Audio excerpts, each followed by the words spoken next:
So now we're back in what can only be described as the sawmill and refinery. And basically, there's a lot of stuff going on here, including these light puzzles, which I wonder if you can even trace over later on, or maybe you can find out where the light source comes from. But a lot of people describe these as some of the hardest puzzles in the game, but really it's just they're puzzles about exclusion. You have to have one thing left out, and as soon as you figure that out, you can solve puzzles like even this really difficult one very easily by just leaving out the one thing needs to be left out. And here it's just a stairwell with one being left out. It's very simple. Oh, here's an audio log. What is divine in man is elusive and impalpable, and he is easily tempted to embody it in a concrete form, a church, a country, a social system, a leader, so that he may realize it with less effort and serve it with more profit. Yet, the attempt to externalize the kingdom of heaven in a temporal shape must end in disaster. It cannot be created by charters or constitutions, nor established by arms. Those who seek for it alone will reach it together, and those who seek it in company will perish by themselves. Hugh Kingsmill, 1944. Heading back down into the building, there are a few puzzles which are just begging to be solved, and they are quite interesting and really intriguing. And I really love these exclusion puzzles. I don't know why, there's something about like just breaking the mold and trying to find that one rule that's supposed to be broken that feels really awesome. And so that's what I spent a lot of time doing, was trying to find the one rule, and the one rule that needed to be included with what I referred to as the Sarlacc pit, the mouth that you have to feed essentially a wrong answer. And that's the way you pass the puzzle. So there was my wrong answer fed to the mouth. It was cool because it let you start in a position you couldn't normally start at the same maze that was used to unlock the first video clip in the game, which I thought was an interesting reuse of things. I also went up and looked at the laser, and I thought, oh, maybe I can solve the puzzle now, but I actually don't have enough room to exclude the block that needs to be excluded and broken. Also, I noticed that the laser box itself is actually surrounded with little mouth things, those Sarlacc pits I was talking about. It's like surrounded by symbols. Then I saw this elevator, came over here and said, okay, let's go down. And I realized that if I went the opposite direction, it would go up, so it's pretty cool. There's also a sawmill here and a train track, which I wonder if I could trace that now that I look at it. But let's go to the sawmill now and look at some of those things. Oh, whoops, I was walking over this direction first, and I was like, where's that cord going? Why isn't the laser activated? Ah, there it is, the sawmill. So this is my first time discovering the sawmill, basically.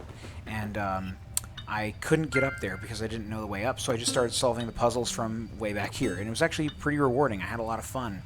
Basically spent a couple of hours before going into work doing these, and I was able to power through them very efficiently. They're very fun puzzles because they're all about stacking the blocks, but also having the, I believe, the exclusion rule applied to one of the blocks that doesn't need to be combined in the stack. So you have to think about, like, which block do we want to leave out, but still have it be a part of the assemblage. And so that's essentially what this is all about. And I ended up getting stuck on the very last one. And I went to work, and I did my, duty for the day, came back, and immediately solved it. I was like, okay, wow, that was easy. That was a lot easier than I thought it was going to be. And then I had to figure out how to get up there. So that led to me getting stuck on these for a little bit, but I didn't even know how to do the rule with the flowers. But after a lot of painstaking trial and error, as you can see with me drawing like images out and saying, what if there's only two? What if there's two of each kind? And then I figured out, okay, two of each kind. That's it. So two white, two black, and for some reason that worked. It actually turns out it could be two of anything. You don't have to have two of each kind. But man, could you imagine how hard some of the puzzles would be if it was limited to that? Then I realized this was a controller for a position of something, and I wasn't sure what. And it was like, oh, the platform. Okay, so I need to put it at the end. So I moved the platform all the way to the end, and I'm like, wait, I actually might need to be on the platform when it goes out there. Now I'm stuck here. Imagine if you forgot how to solve the puzzle. You'd be like, oh no. Alright, so then I just rode the platform back. Kind of like in the puzzle where you have to close the door, and on its way out you follow it. But thankfully there's a way back, so you can't get permanently stuck anywhere, thank goodness. But it's kind of like the beginner's guide, reminded me a little bit of that. Okay, so here I had to find a way to get the line to go to the exit. And this one actually stumped me for a little bit because I'm like, okay, how do I do it? But then I figured it out. Here, same thing. Here, same thing. You just have to get one of each, sorry, you have to get pairs, and then one of the pairs has to be a triplet. So you have to find that one color that there's one extra of.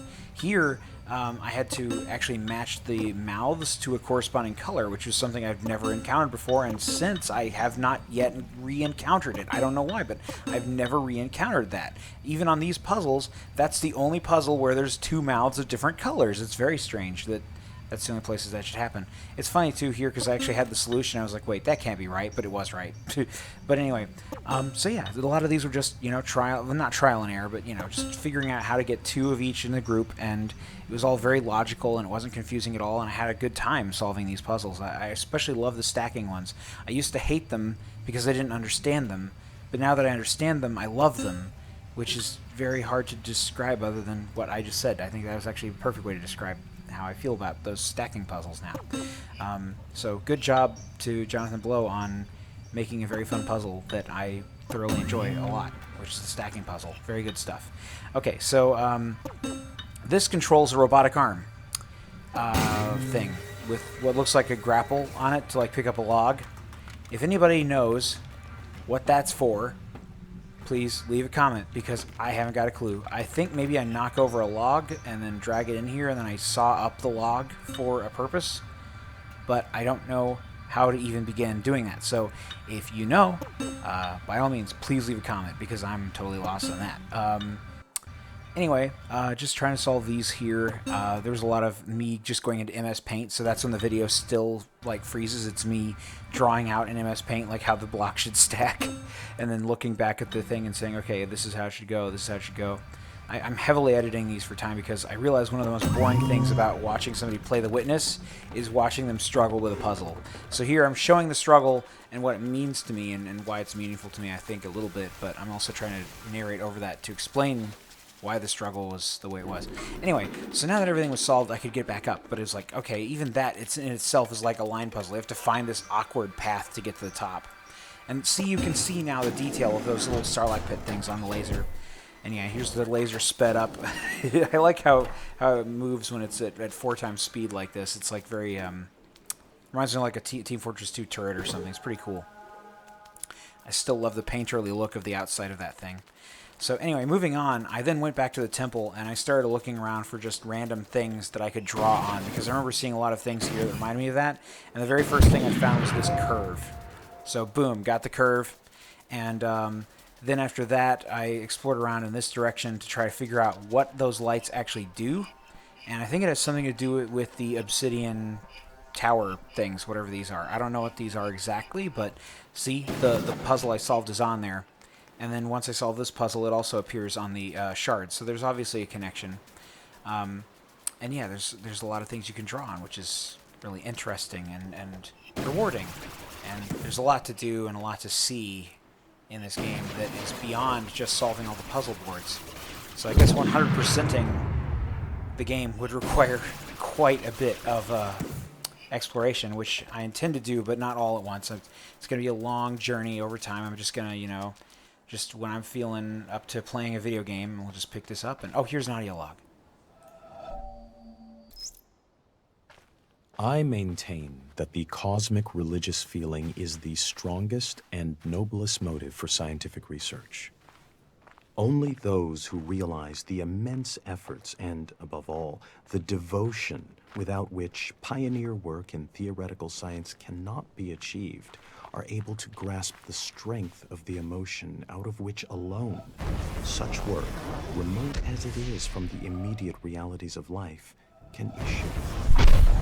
What a deep conviction of the rationality of the universe, and what a yearning to understand, were it but a feeble reflection of the mind revealed in this world, Kepler and Newton must have had to enable them to spend years of solitary labor in disentangling the principles of celestial mechanics.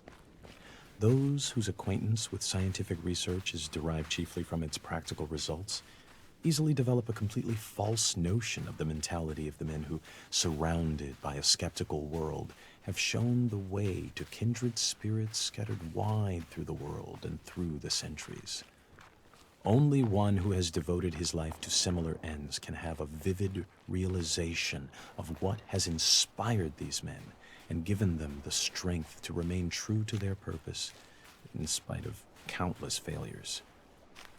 It is cosmic religious feeling that gives a man such strength.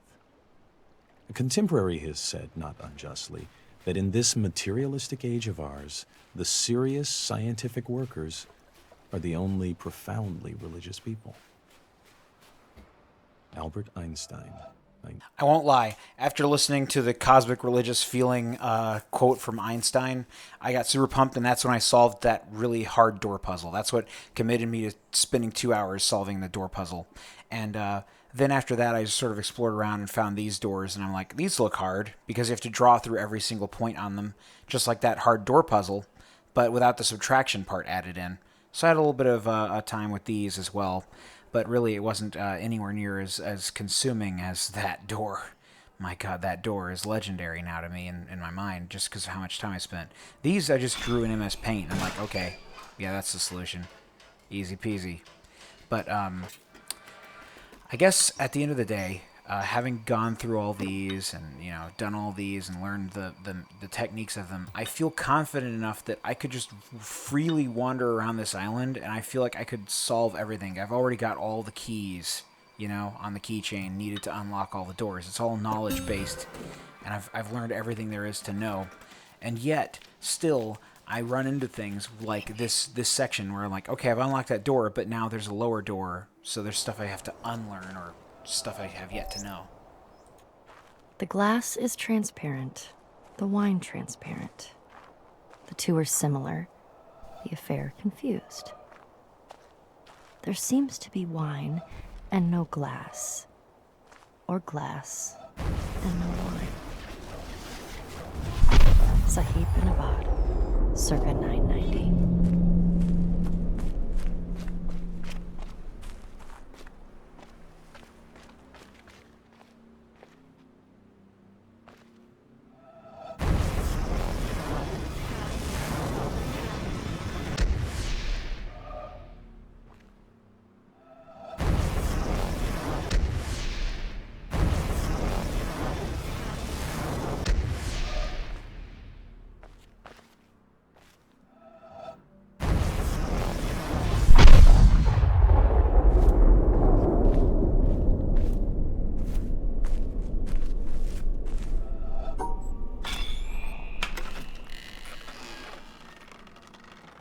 At the end of the day, I think it's very, very, very, very safe to say that The Witness is probably my favorite game of 2016 so far. We're still very early on in the year, but something tells me that it's probably going to be on my top 10 list when I go back and look at all the games that have come out this year, just because I'm spending so much time just having a blast solving the very obscure and hidden puzzles in these. A lot of the ones with perspective can be quite finicky at times, so it's not the best experience for those who want an easy experience. But, it was optimized for console at least a little bit with the PS4, so, how hard can these really be if you can solve them with a controller? So, another thing I've noticed I like is that everything can be done at your own pace. But, yeah. That's it for now. More coming soon. Thanks for watching, everybody.